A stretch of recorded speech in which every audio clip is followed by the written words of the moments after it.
So, let me ask you a question. What do you think is humanity's single greatest invention?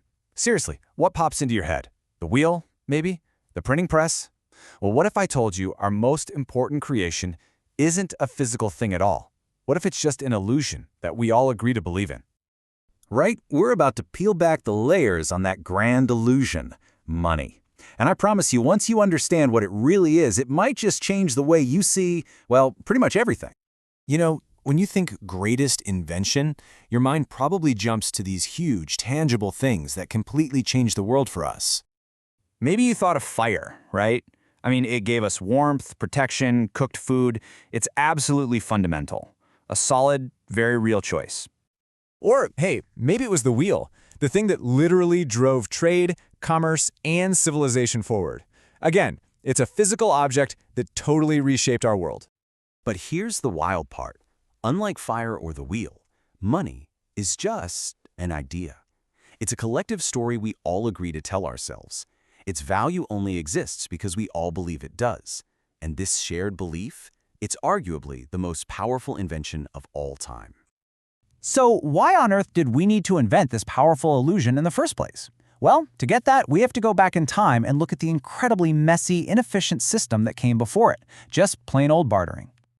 Okay, so the chaos of barter really boils down to a few massive problems. First, you got asymmetry. Like, if I make awesome tents and you make awesome shoes, how many pairs of shoes is one of my tents worth? Who decides? Then you've got this thing called the coincidence of wants, which is a fancy way of saying I have to find a shoemaker who just so happens to need a tent, right at this very moment. Good luck with that. And finally, the biggest problem of all, storing value. Some things just don't last. Just look at this example. A tent maker can build up a whole inventory of tents. Their wealth is durable. It can last. But a tomato farmer, their wealth literally rots away. They can only trade when their crop is fresh. This makes it pretty much impossible to store the value of all their hard work. In a barter system, not all labor is created equal over time. So yeah, humanity needed a better way. We desperately needed some kind of placeholder for value, something that could solve all these problems. And that need kicked off this incredible evolution that took us from trading actual physical stuff to just trusting in symbols. It started with something called commodity money, basically trading things we all agreed had some kind of value, like salt or seashells. Then around 770 BC in China, we see the first metal coins. Now this is key.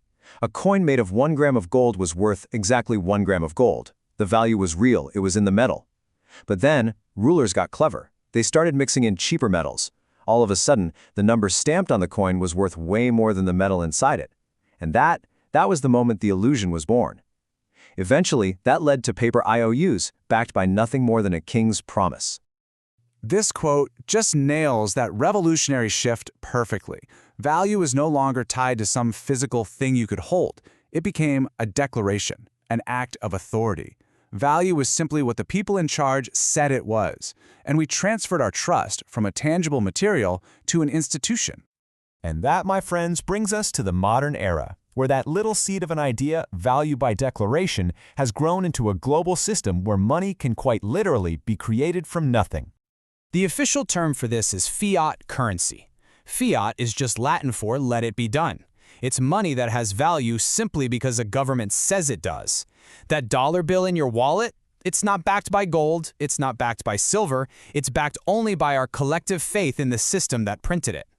So here's the craziest consequence of that system. Since our money isn't tied to a limited physical resource anymore, governments and central banks can just create more of it, out of thin air, whenever they decide they need to. So just how much more are we talking about? Take a look at this number. 40%.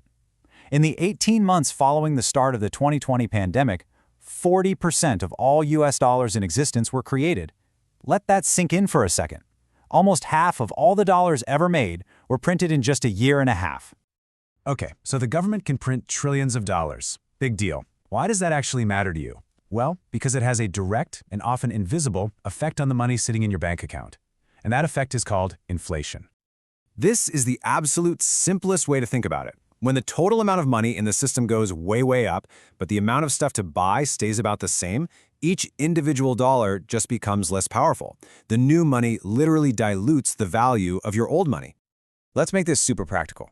Imagine you've got $1,000 saved up. You worked hard for it. You put it away for a rainy day, and that number in your account looks great. 1,000. Now, fast forward a year. Your account still says $1,000. The number hasn't changed. But because of inflation, what you can actually buy with that money has gone down. Your purchasing power has been silently stolen from right under your nose. So I know this can all sound a little bit bleak, but here's the thing. Understanding this illusion isn't supposed to be discouraging. It's actually meant to be empowering. See, once you understand the rules of the game, you can start playing it differently. So how do you play this game to win? Well, step 1 is a huge mindset shift. Understand that money is not a permanent store of your wealth. It's a system of exchange that's designed to flow, which leads to step 2. Realize that storing all your wealth in cash is a losing strategy. Inflation is basically a guaranteed tax on your savings. And step 3, use that currency to acquire assets, things that can grow in value faster than your money is shrinking. That is how you stop working for money and start making your money work for you. Money is one of the most powerful collective stories humanity has ever told. I mean, it's built empires, it's connected the entire globe. But at the end of the day, it's just that. A story, a system, a game. And understanding the rules is the first and most critical step to actually playing it well. So the only question left is, now that you know, how are you going to play?